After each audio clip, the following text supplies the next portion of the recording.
Thanks a million for coming to listen today. I'm delighted to be able to talk to some of the staff and students at Dundalk IT. Just to give a very, very, very brief overview of myself, I am a past student indeed from Dundalk.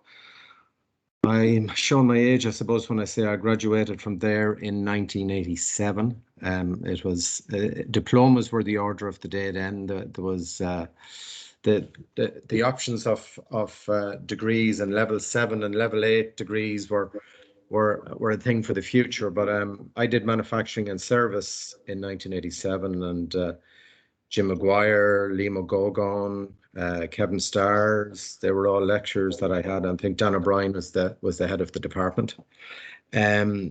And I have to say that I found Dundalk itself a very, very pleasant place. I always say there was almost a microclimate over there, in that it never rained in the Russell Tavern or the Morhevna Inn or the Fairways Hotel. It was always very consistent there. So I would always say my education was a rounded one, and it was definitely the better for it. So I think it's very important when you're coming up as students to embrace the full environment of college life, and I hope everybody is doing that.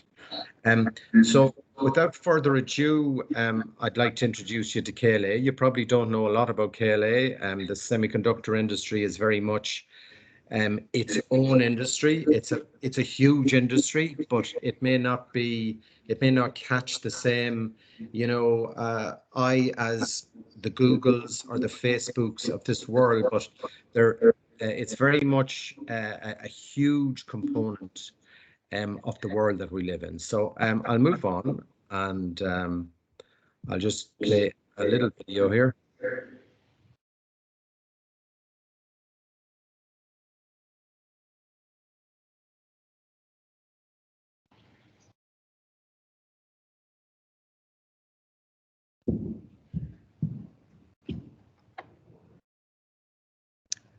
John, that's playing for you and you can hear it, but we can't hear it on our end now. It could be just a... Oh, really? Yeah.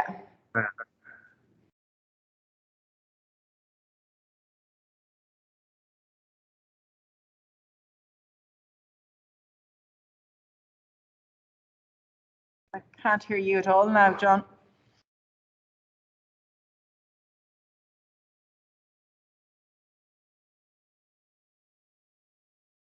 Is there anything I can do about that?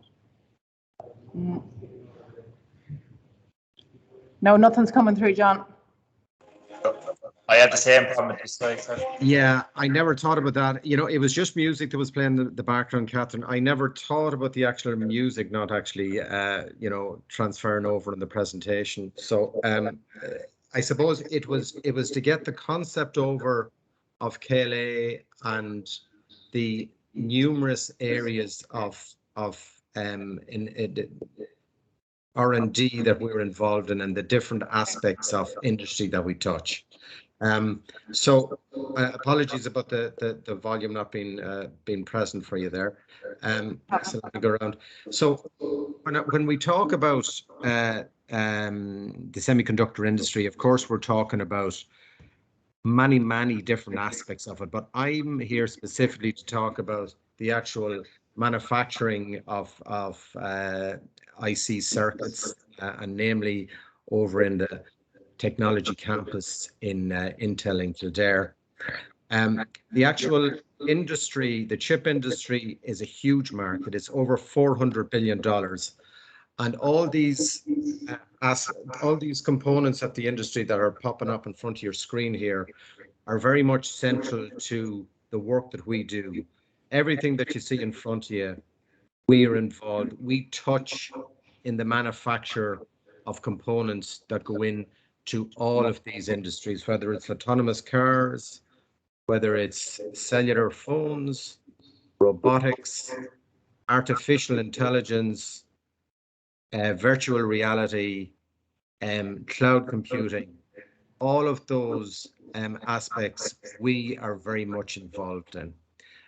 So from your smart mobile device, and it says here that there's, I think it lists something like 30 components that are associated with the manufacture of your mobile phone. Of course, it's much more than that. It's the chips on the actual circuit board. It's the actual all this the screen, and it's all the sensors and everything that are used actually in the mobile phone. We're very much involved in all of that technology. And then you have your smart vehicle. Again, all the sensors that are involved, and this technology has changed dramatically over the last number of years. And I suppose it's very much to the forefront of everybody's mind now, because we're in a very unusual position now where cars are actually going up in value rather than down in value.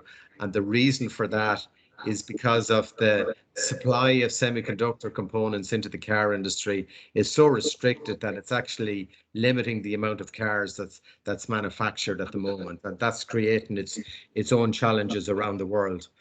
The smart vehicle is obviously something that's only starting to come in line now, and it's had its sort of birth, I suppose, over in the States. But certainly over the next number of years, you're definitely going to have the smart vehicle come more and more and more into mainstream driving. And they're saying by 2030, 45% of the total cost of a car will be actually the electronics that goes into it. So virtually every electronic device in the world is produced using KLA technologies. So KLA at a glance. By the way, KLA itself stands for Ken Levy and Associates. Ken Levy was one of the founders of KLA, and KLA joined with Tencor. We merged with Tencor, and then we rebranded our name back to KLA there a number of years ago. But that's what KLA stands for, Ken Levy and Associates. So the company itself, we have 12,000 employees. We would have had a revenue in CY21 of over almost $7 billion. We'd have 71,000 tools installed worldwide. And, you know, that's semiconductor jargon. We tend to call the equipment that's installed in the fab as tools. In the medical industry, they'd be called instruments, but we call them tools. And we're very, very focused on reinvesting our revenue back into R&D, because the introduction of new products onto the marketplace is central to us staying at the forefront of the market. And this is very important to, you know, the student body that I'm talking to here as well, in that we don't rely on a stagnant population of tools to create our revenue. We are constantly bringing new technology into the market. So the working environment, the challenges are constantly changing. We would touch on every section of the semiconductor ecosystem, from printed circuit boards to packaging, to IC manufacture, to reticle manufacture, and also wafer manufacturing itself. So every component of the entire ecosystem, we are centrally involved. So what exactly do KLA do? And we have I've shown you a pyramid here that indicates a value chain of where all the manufacturers feed into. And at the top, we have KLA. And the reason why we're at the top is because, you know, we start off, we are the leaders in the process control of the semiconductor process and the semiconductor manufacturing process. And if you go from the top of the pyramid down, the process control people will allow the wafer fab equipment people such as ASML, Lam, Applied Materials, and TEL to actually manufacture the wafers. Those wafers then become semiconductor products. They'll become, you know, microprocessors. They'll become memory chips. They'll become devices that go into wearables such as Fitbits and what have you.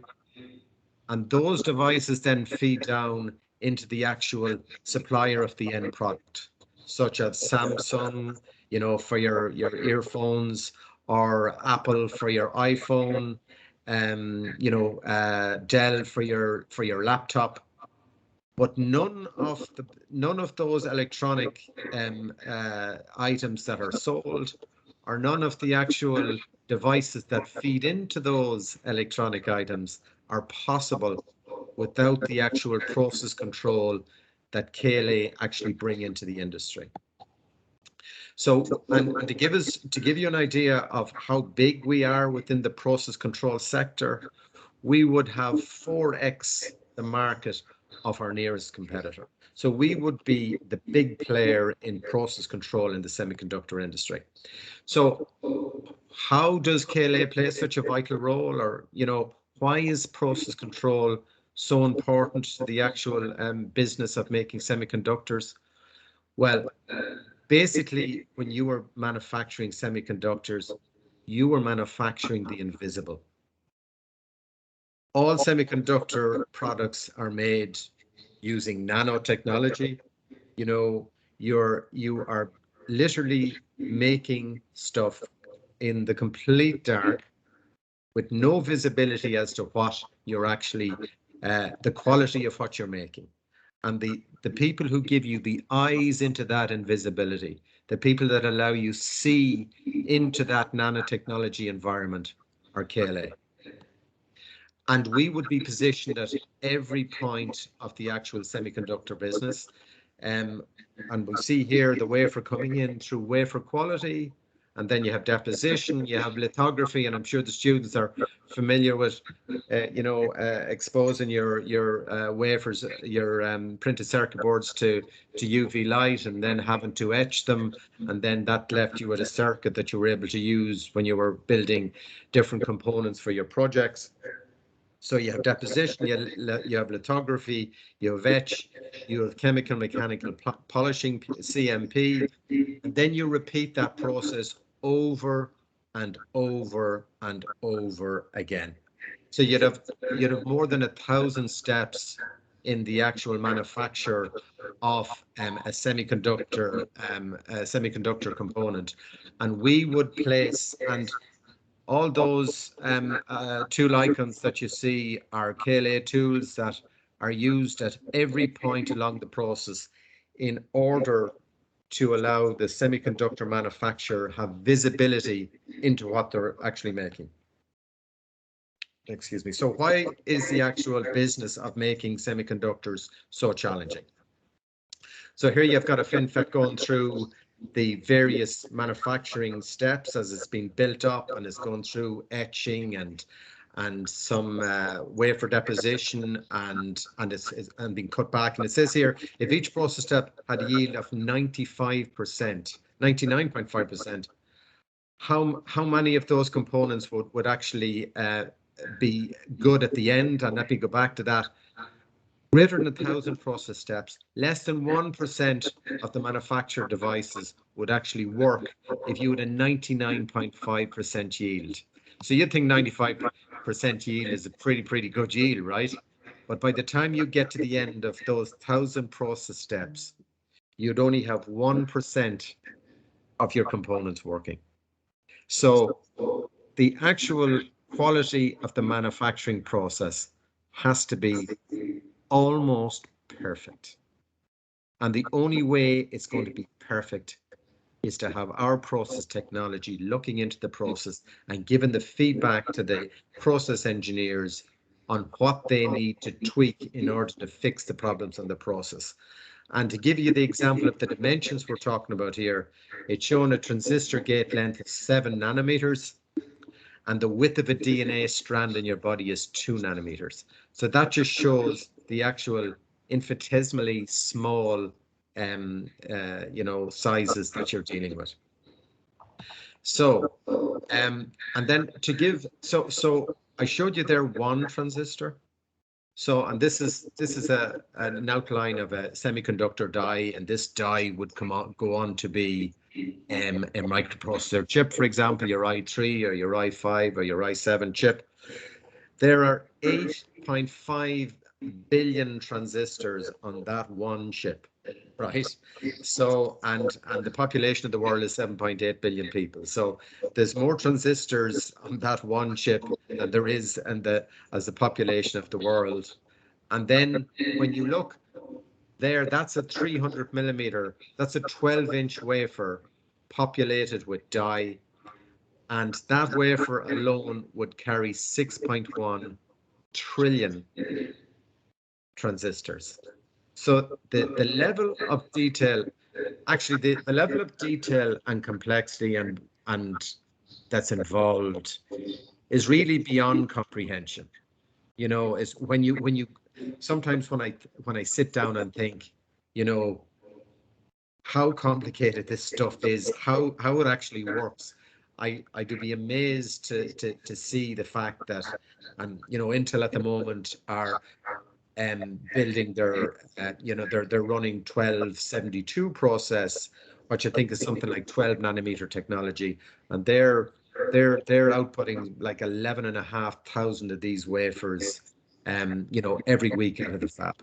So there is an enormous amount of semiconductor business being shipped out of all these suppliers all around the world, and the only reason why they're able to do that is because of us.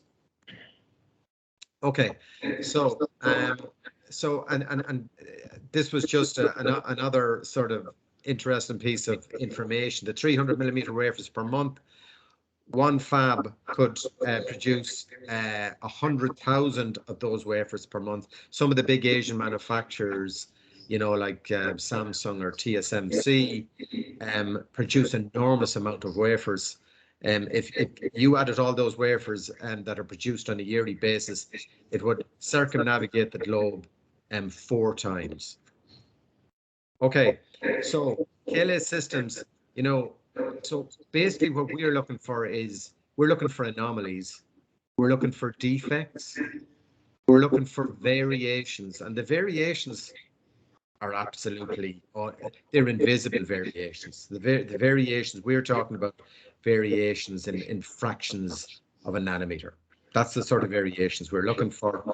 And here's an example of a tool, and the wafer is going in, it gets scanned on our E-beam tool, our ESL110 or ESL10, and then on the other side, the inspected wafer gets popped out the other side.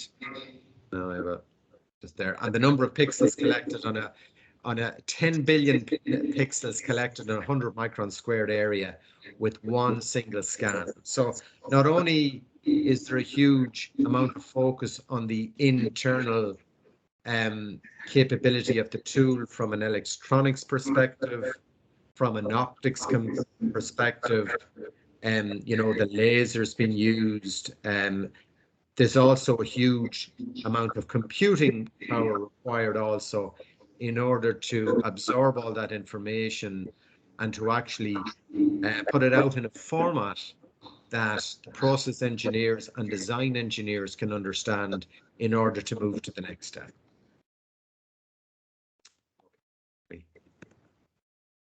Okay, so for some reason I have, okay, there you go. So, and then, so less than 10, it's in, this particular tool is looking for the size of defects that are less than 10 nanometers in size. And indeed, we're going smaller than that as we speak. You know, the latest technology that Intel are talking about manufacturing, which is the 1276 technology, would work in a geometry of about 7 nanometers. And these are different gate structures that you could be looking at, whether you're looking at, you know, your more normal, you know, transistor gate structure on the left-hand side. Over in the middle, you've got this 3D NAND, which is a memory structure, and you can see the complexity of that. And that's, again, that's just, you know, one gate that you're looking at there, and that feeds into the millions of gates that would make up the actual device. And then over here on the right-hand side, you have the latest, you know, changes in technology where EUV lithography is starting to produce, is the new scanning technology that ASML has introduced into the market, and that is allowing the business to produce smaller and smaller pattern features, and it will allow an EUV is a huge breakthrough in the limitations of how small you can go, and what it really means is, you know, that the structures will get smaller and smaller and smaller as we go. So what makes us so unique? So I suppose we bring a lot of different expertise into the business. We deal on the actual on the stages. We look at the quality of the optics that we use. So we would be innovators in actually the design of optics that we supply. Obviously, the software that we use, the algorithms, the various machine learning software that we implement in there. The different image sensors that we use. So, you know, we combine all the different sensing technologies and laser light and laser beam and lamp technologies, and we bring them all together on one piece of equipment in order to be able to give a comprehensive examination of the wafer underneath. And every one of those items that I have identified here represent different technologies on different tools. Not all our tools have the same technologies on them. That's why we have a fleet of tools that show that have various technologies that identify killer defects on particular layers. Okay, so reasons to join us. Okay, so some reasons to join us. You know, these are core values, I suppose, and these are core values that we, as a sort of a group, we try to adhere to. And I don't want to buy in too overly into the corporate culture, but I do think there is some, you know, values here that I particularly think are very important. One is high performance teams. We want people to be able to jump in together and work for each other. Perseverance, and I think I saw a sign somewhere inside Intel actually that it was better to have the quality of perseverance than to be overly intelligent and not have that doggedness to bring issues to a conclusion. What we want is people that persevere no matter what, hang in there, and really have got that can-do attitude. And I think perseverance is one of the most important qualities that a candidate coming to us can have, right? And then other stuff as honest, forthright, and consistent. We like people to be upfront and speak their mind and have a very transparent culture within the company.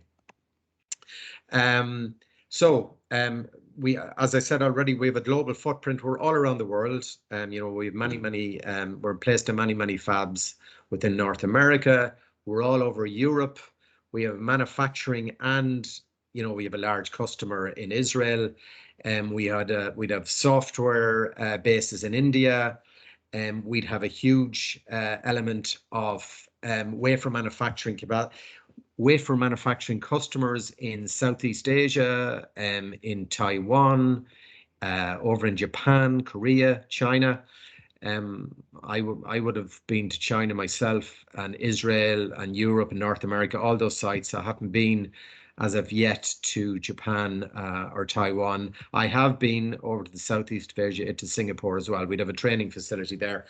And I'll talk about some of the training that we have on offer in a little while. But these areas there, Southeast Asia, Israel, North America, would have training centers there, and that's where we train our new hires when they come on board.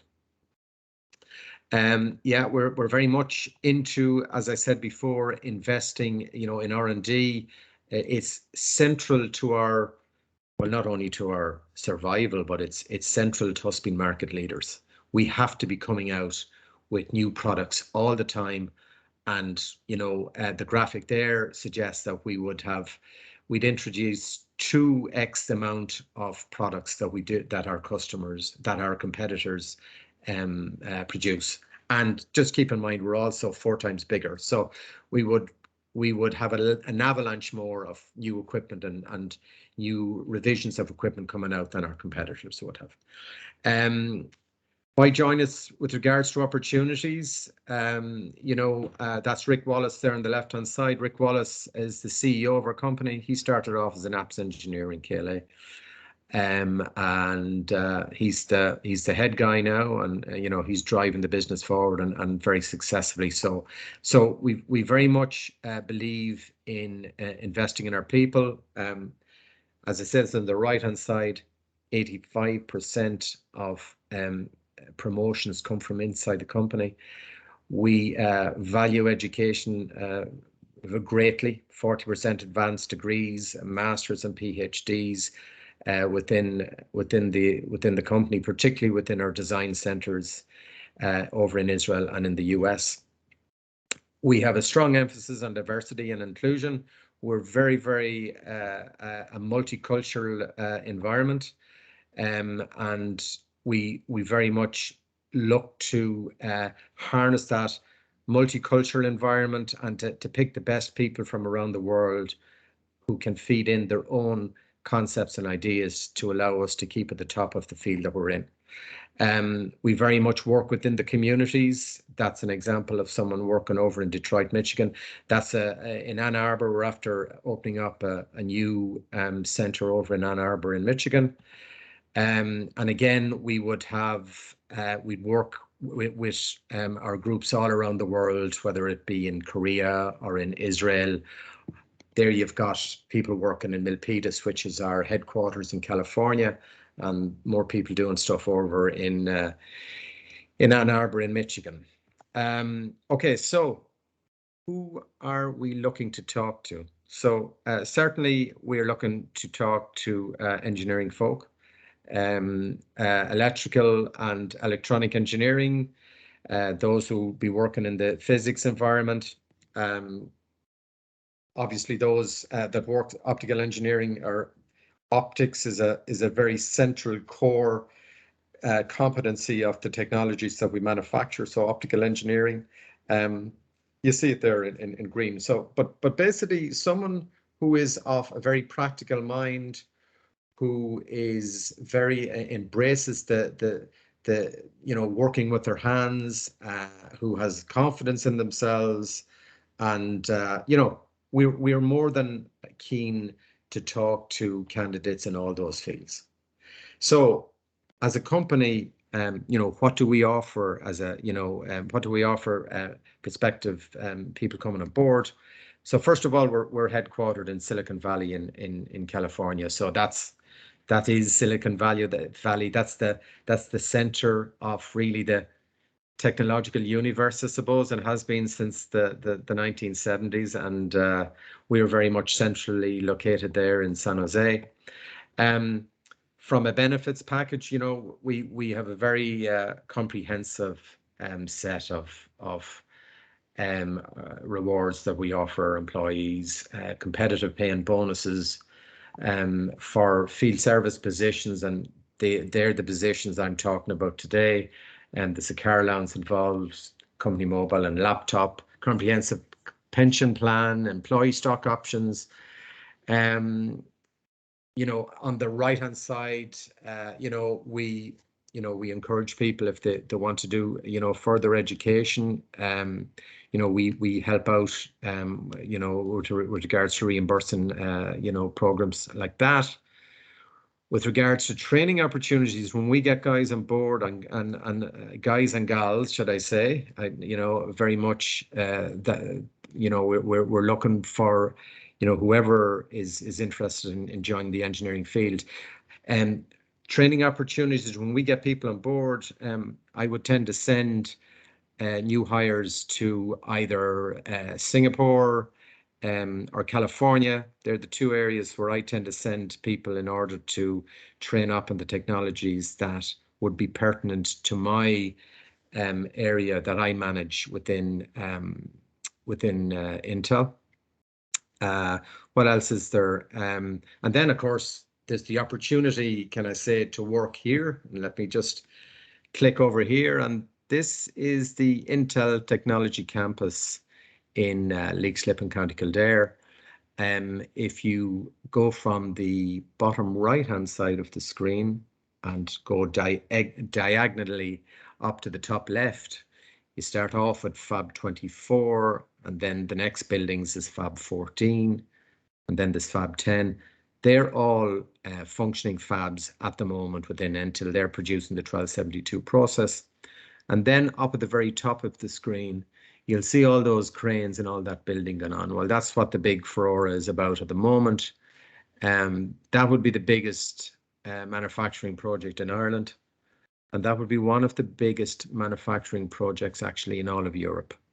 There's a $7 billion investment going on that site over the last probably 3 years, and it's coming to fruition now. It's actually two fabs, Mod 1 and Mod 2, and combined they're going to represent Fab 34. And that is the space that we are presently recruiting for to get service engineers into that space and working on the latest tech equipment that we're going to be supplying there. So, you know, there's no point actually me playing this video because you can't hear the audio. So I will flick through that and I'll say thank you for listening to me. And I'm be more than happy to field any questions if you have any.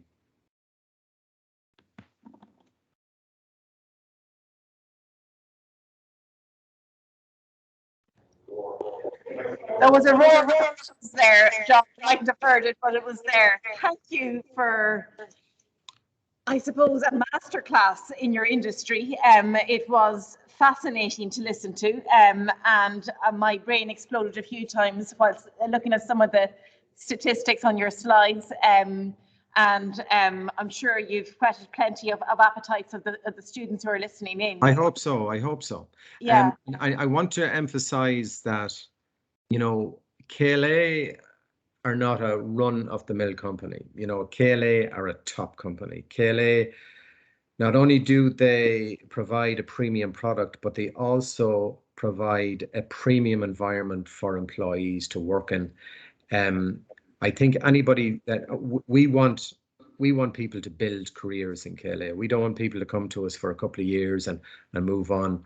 We wanted people to come to KLA and grow in KLA and make a career with us in KLA. I've been in KLA for 24 years, 25 years this year, and there'd be a lot of people that would have come on board and that they found KLA such a compelling environment to work in and a challenging environment to work in that they've stayed and they've really enjoyed the work there. So I would hope that the students that are listening would look and come and talk to us and come and talk to me, and we'd be more than happy to have a chat with them about the different opportunities that they could avail of.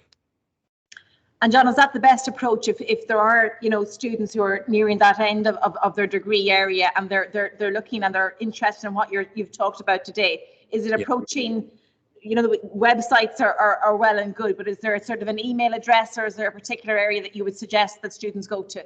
Well, to be honest with you, you know, I'll be self-centered here in that, you know, I'm particularly interested in hiring people myself, right?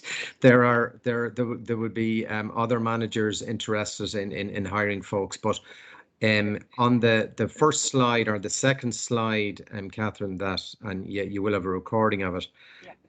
I have left my email on it. I've also left my LinkedIn contacts there as well.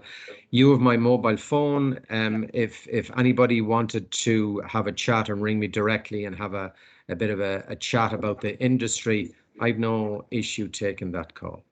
Great, no thanks, John. Yeah.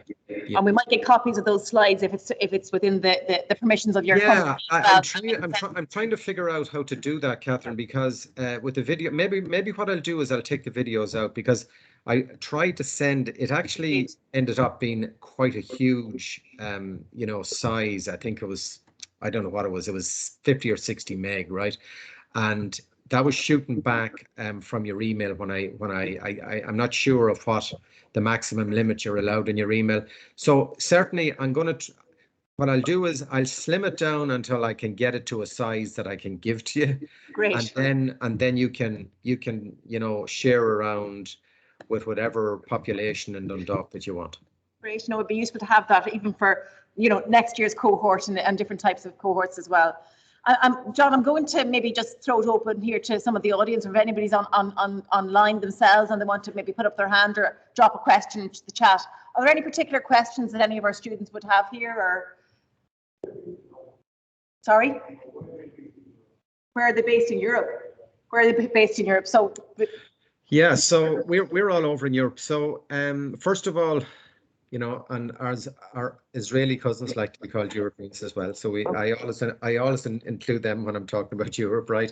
So Israel in themselves have a huge manufacturing capacity over there, outside Tel Aviv, and they have training centers over there. And obviously we have Fab 28, which is the main Intel site over in Israel.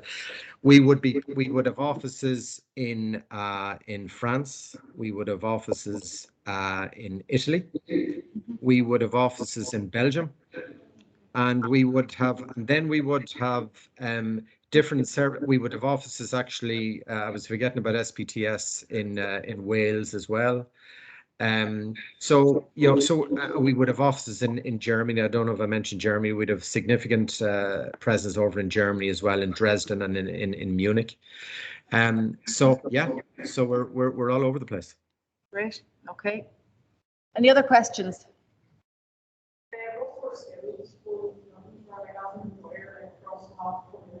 Great question. Yeah. So a question there around skills, John. So what type of skills specifically would you be looking for as one of the employers for interested applicants?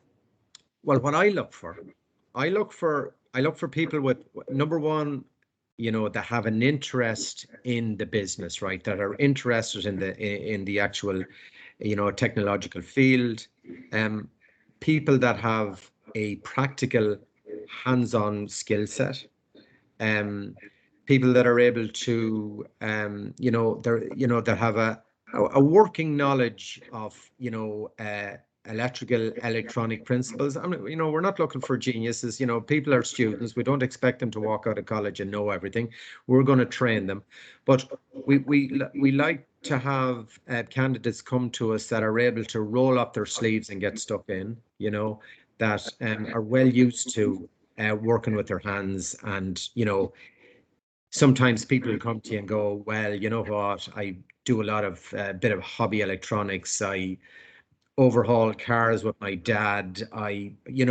It's that sort of practical mindset, which is complemented by having the actual education in the background and the actual desire to work in the business. And once you have that, come on in and have a chat with us. And you know what? Even if you're only getting into, let's say you haven't had that much exposure in the practical field, but you really feel you have a love to get into that element of business, then come on in and talk to us. Okay. So it's interesting. The mindset you're looking for is that practical type of mindset, that enthusiasm for the industry. And I suppose what we've often heard, and sometimes students undersell, is the projects they do as part of their degree as being really relevant experience. So I suppose you would have a view on that as well, John. Oh, absolutely. Absolutely. Yeah, no, absolutely. And when we interview people, we very much focus in on the actual projects they've done. Something that I think Dundalk, well, I call them RTC at the time when I was there, but they were innovators at the time, in that they placed, when no RTCs were placing students in workplace situations, Dundalk was doing it, and they were one of the leaders in actually doing that. All the colleges tend to try and place their interns now and sort of project related work, where students are getting placed in working environments. That's very relevant work experience, where they're coming in and working in a real world environment, and they're working on their projects, and they're having to deal with working professionals on the other end, and agreeing a work schedule with them, and all that subtle skill set that they probably think they're not garnering in the background, but they actually are. All that's very relevant, and we would put great value in that. Great. Any other questions? What companies in Israel are like purchasing all this technology at The companies. Yeah, which companies are in Israel? What companies in Israel do you align with, I think is the question, John. Well, so we actually have our own manufacturing business over in Israel. So KTI, right? KT Israel, or KLA Israel, as it's called now. We would have a manufacturing plant over there. So and that outputs hundreds of tools every year. Fab 28, Intel Fab 28 has a huge presence down in the south of Israel, Kiryat Gat. And then there's another company which make devices for the military business. They're called Tower Electronics. And it's only in the last number of days, actually, I heard Tower Electronics has been bought over by Intel. But we'd have a significant presence over in Israel. And actually, it's a really, really cool place to visit. I've been over there, and it's a very, very cool place to go. Great. Is that okay? Yeah. Great. Yes. Yeah. Good question. Okay, we've got some mechanical engineering students here, John, and we had a conversation about this on the phone as well. In terms of what aspect of the business do you see that particular skill set, I think, aligning to? Is that really what you're looking at in terms of the work? So the mechanical engineers. Okay, so the work that we're involved in, first of all, it's not heavy mechanics.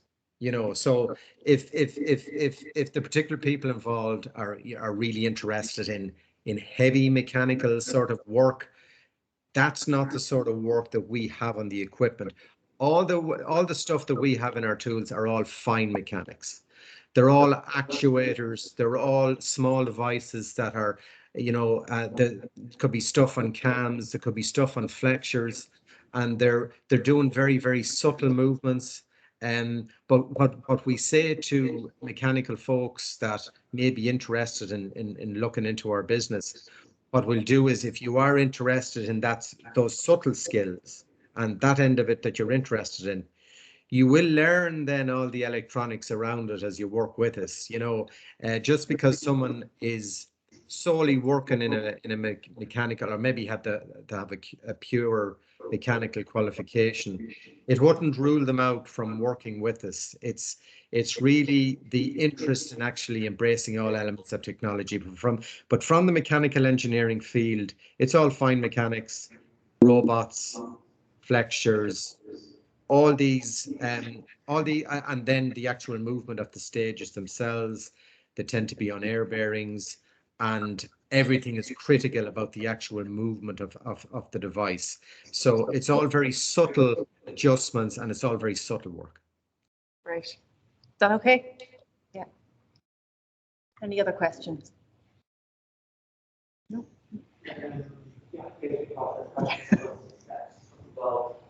Okay, so just a question around the application process. So you said yourself, John, that you're open to receiving CVs yourself, but is there another sort of? Yeah, just Google KLA on LinkedIn. Google me on LinkedIn. You'll see we'll actually have jobs. If you go on to KLA.com, openings there. I put all the media handles on the second slide. Our LinkedIn profile, our web page, all that stuff, right? But if you Google KLA LinkedIn, you'll see URLs there to actually to put in an application. And the importance of LinkedIn as an employer, John, in terms of our students who are listening here and maybe think, okay, I don't have a LinkedIn account, or how important has that been, do you feel, from a recruitment tool? I would strongly suggest the students get a LinkedIn account. First of all, it takes 20 minutes to put it together, a max, right? Where you can give an overview of your career to this point. You can also indicate the sort of work you're interested in. And the world has moved quite, exponentially in that realm over the last number of years, whereas LinkedIn in the past you know, it's been there for a long time. And to be honest with you, I didn't embrace LinkedIn at the beginning either. But yeah, LinkedIn is becoming really, really important. It's becoming a showplace for employers, number one. You know, so a student who's actually looking for opportunities themselves will see loads of different opportunities, job opportunities on LinkedIn. And what's more, when they indicate the actual interest that they have highlighted, LinkedIn will actually start sending them employment, you know, opportunities that they could, you know, apply for. So it's a no-brainer. I think LinkedIn is really important. Yeah, no, it's good to hear that coming from yourselves as well, and both, as you say, not just from a recruitment perspective, but even researching the industry, as well as showcasing yourself as an online CV. So I think it's a good takeaway from today's session also. And of course, as always, we will always say the Careers and Employability Centre here in DkIT is here to help you with that setup of that LinkedIn account and making sure that you're ticking all the boxes you need to tick so that employers are looking at your profile. Any other question? Okay. Competing. So as you know, Intel is a big branded name company, and most of our students and student bodies and lecturers will be aware of that. And I suppose there was a sense of the talent pool and is there competition between Intel and KLA in terms of that talent pool, or do you work together on it? What way do you? Oh, there'd be competition there. You know, like at the moment it's an open market, and you know we're all pursuing. You know, we all want the best people. You know, and to be honest, you know, I think that, you know, okay, Intel are absolutely enormous, and there are advantages and disadvantages with that size. I think our flexibility and the environment that we have within KLA makes us a better choice than Intel. Intel are big, and obviously the campus is extremely impressive, and it's a great environment. You know, I love being in there and love embracing what's in there.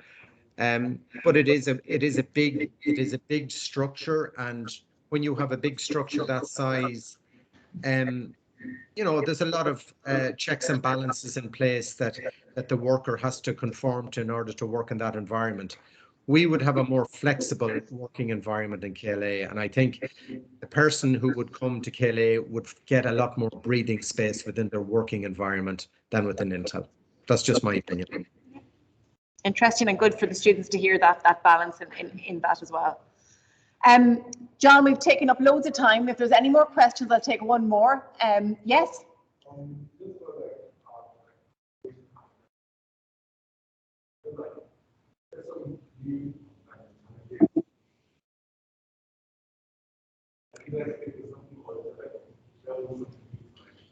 Okay, I think I'm picking up the question, but you can clarify when I'm finished. In terms of the task when you go in, the